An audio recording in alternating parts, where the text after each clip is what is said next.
बड़ी देर कर दी जनाब आते आते। मणिपुर में लोग यही सोच रहे होंगे, जा तो रहे हैं मोदी जी मणिपुर, लेकिन जाते जाते विपक्ष को मुद्दा भी देते जा रही हैं।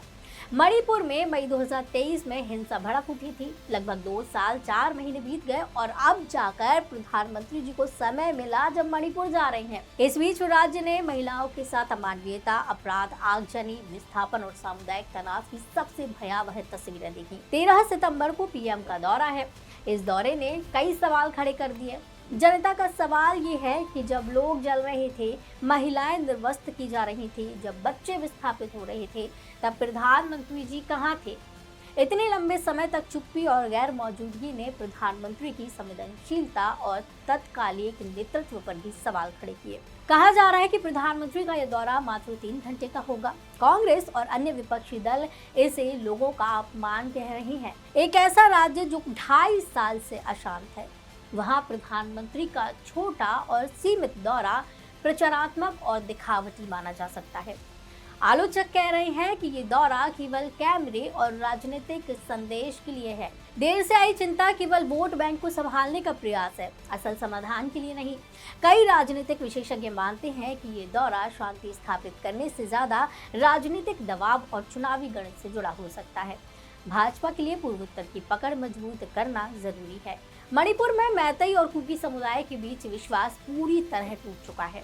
प्रधानमंत्री के देर से आए हस्तक्षेप से दोनों समुदायों को लगेगा कि दिल्ली ने उनकी पीड़ा को नजरअंदाज किया। इससे प्रधानमंत्री की क्रेडिबिलिटी पर गहरा आघात पड़ सकता है। खासकर महिलाओं और पीड़ित परिवारों के बीच ये संदेश जा सकता है कि देश का सबसे बड़ा नेता भी हमारी पीड़ा में खड़ा नहीं हुआ। प्रधानमंत्री के देर से आए दौरे पर विपक्ष खुलकर हमला बोल रहा है। कांग्रेस नेता जयराम रमेश ने कहा कि यह 29 महीने बाद का 3 घंटे का दौरा मणिपुर के लोगों का अपमान है। ये बयान राष्ट्रीय राजनीति में बार बार दोहराया जाएगा। मणिपुर का मुद्दा भाजपा सरकार की कमजोरियों और असफलताओं का प्रतीक बन सकता है। प्रधानमंत्री मोदी को अक्सर एक निर्णायक नेता के रूप में पेश किया जाता है, लेकिन मणिपुर में देर से प्रतिक्रिया देने और अब छोटा दौरा करने से काफी छवि कमजोर उनकी हो सकती है। ये संदेश गया कि प्रधानमंत्री ने बहुत गंभीर संकट में भी तुरंत नेतृत्व नहीं दिखाया। हालांकि देर से ही सही, लेकिन प्रधानमंत्री का मणिपुर दौरा राज्य की पीड़ा को राष्ट्रीय स्तर पर मान्यता भी देता है। ये संदेश जाएगा कि अब केंद्र सरकार सीधे तौर पर स्थिति को गंभीरता से ले रही है। मणिपुर के लोगों को कम से कम ये संतोष होगा कि उनकी आवाज दिल्ली तक तो पहुंची। प्रधानमंत्री की यात्रा से पहले ही गृह मंत्रालय ने कुछ महत्वपूर्ण कदम उठा लिए हैं।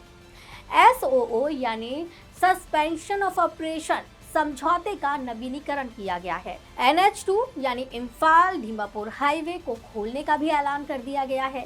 ये संकेत है कि केंद्र सरकार अब संवाद और समाधान की दिशा में आगे बढ़ रही है। प्रधानमंत्री का दौरा इस प्रक्रिया को अब और भी ज्यादा बल देगा।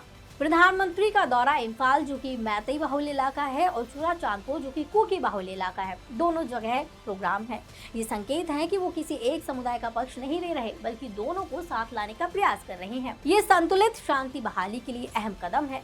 प्रधानमंत्री का दौरा केवल राजनीतिक भाषण तक सीमित नहीं रहेगा। उम्मीद है कि वे विकास परियोजनाएं, राहत पैकेज और पुनर्वास योजनाओं का भी ऐलान करेंगे।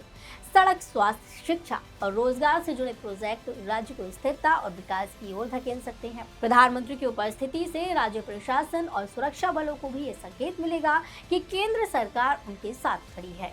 इससे सुरक्षा व्यवस्था और तेजी में सख्ती आएगी। लंबे समय से ड्यूटी पर तैनात बलों का मनोबल बढ़ेगा। मणिपुर की हिंसा ने भारत की अंतर्राष्ट्रीय छवि को भी चोट पहुंचाई। महिलाओं के साथ ही भयावह घटनाओं की तस्वीरें और वीडियो दुनिया भर में वायरल हुए। प्रधानमंत्री का दौरा दुनिया को संदेश देगा कि भारत सरकार अब स्थिति को गंभीरता से देख रही है और समाधान की दिशा में कदम उठा रही है। पीड़ित परिवारों और विस्थापित लोगों को इस दौरे से ये उम्मीद जगेगी कि अब उनकी समस्याओं पर ठोस कदम उठाए जाएंगे। न्यायिक जांच, दोषियों पर कार्रवाई और पुनर्वास योजना में तेजी आ सकती है। इससे मणिपुर समाज में उम्मीद और भरोसा लौट सकता है, लेकिन विपक्ष को उन पर हमला करने का मौका भी मिल गया है। विपक्ष लगातार सवाल उठा रहा है कि प्रधानमंत्री ने मणिपुर जाने में इतनी देरी क्यों की। आप देख रहे थे अनकोट और मैं हूँ आपके साथ आस्था।